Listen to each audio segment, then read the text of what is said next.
Puji Tuhan, saya akan menyaksikan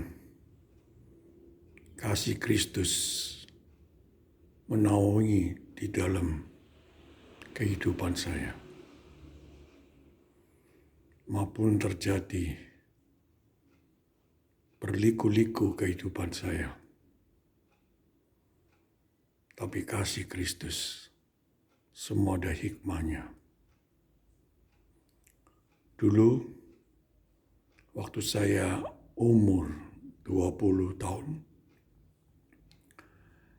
saya ke gereja GKA. Karena saya orang awam, saya tidak mengerti doktrin yang benar.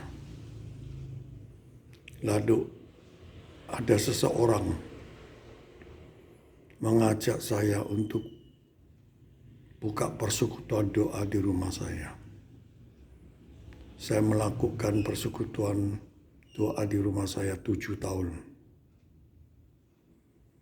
Lalu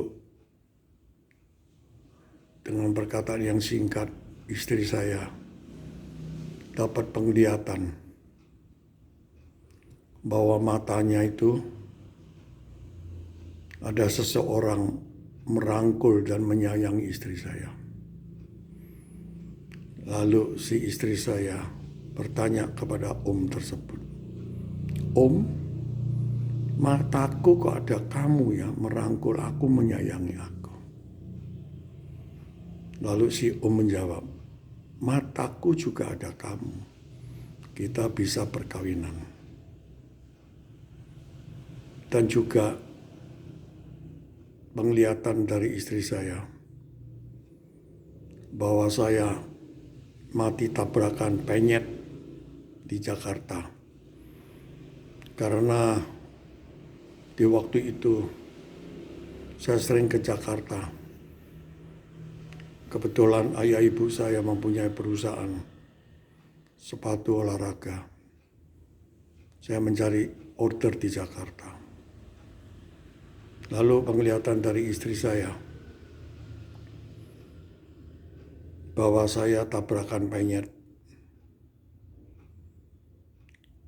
Kebetulan juga istri saya bukakan toko di rumah, toko kelontong. Dia bilang sama pegawainya, "No, ini Tuan meninggal dunia tabrakan di Jakarta. Ini penglihatan dari Tuhan. Nanti kalau mayatnya Tuhan datang, taruh di garasi ya. Rumah ini saya mau bangun 4 tingkat.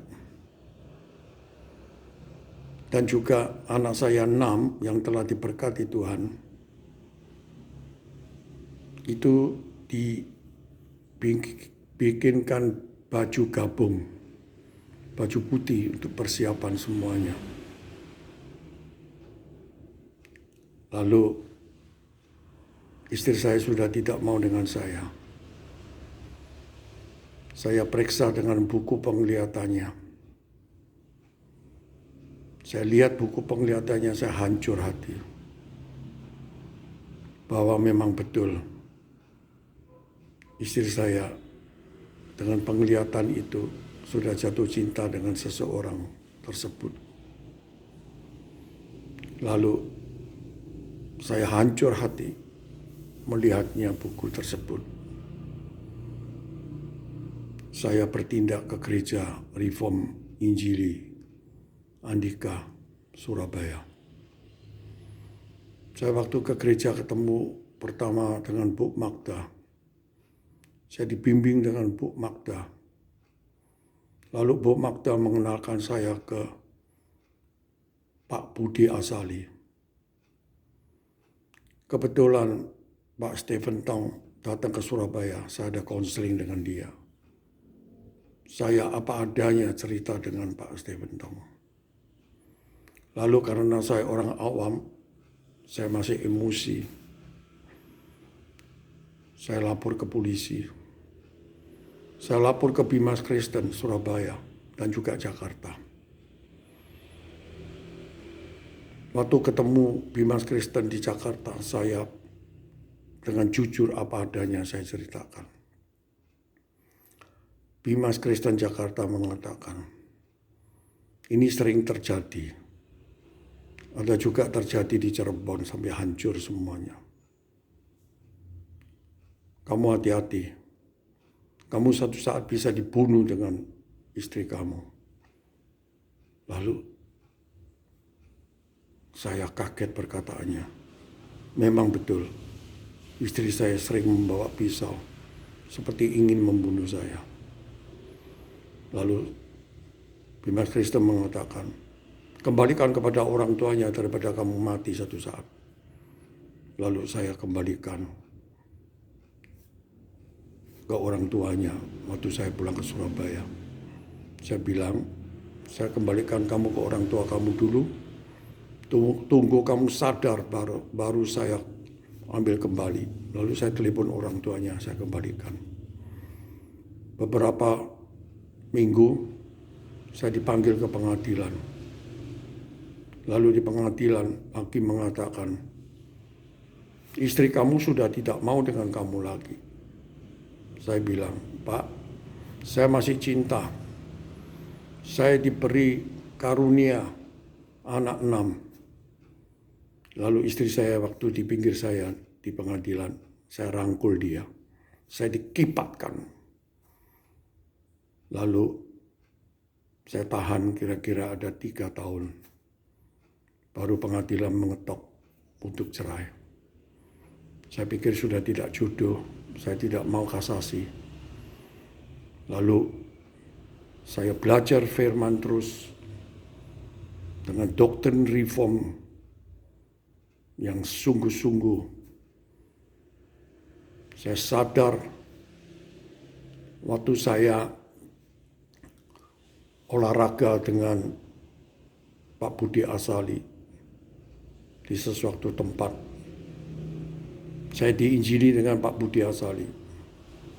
Pak Budi Asali mengatakan, Keke, jangan menoleh ke belakang. Pandanglah Yesus. Dia mati di kayu salib demi dosa-dosa kamu. Pandanglah ke depan. Jangan menoleh ke belakang. Saya kaget di waktu itu. Saya waktu itu umur 38. Memang saya bisnis dengan jujur, tapi saya tetap manusia berdosa. Manusia brengsek yang berdosa. Baru saya sadar, dari itu saya dapat anugerah bahwa Yesus mati di kayu salib demi dosa-dosa saya. Jadi itu saya percaya Yesus sampai saat ini. Waktu itu terjadi umur 38, sampai saat ini saya umur 74. Saya terus belajar dengan doktrin reform. Saya sampai saat ini iman saya makin teguh bahwa Yesus mati di kayu salib, bangkit pada hari ketiga, menyediakan saya hidup yang kekal. Jikalau saya meninggal, pasti saya masuk surga. Hanya iman menyelamatkan. Puji syukur melalui gereja Reform Injili,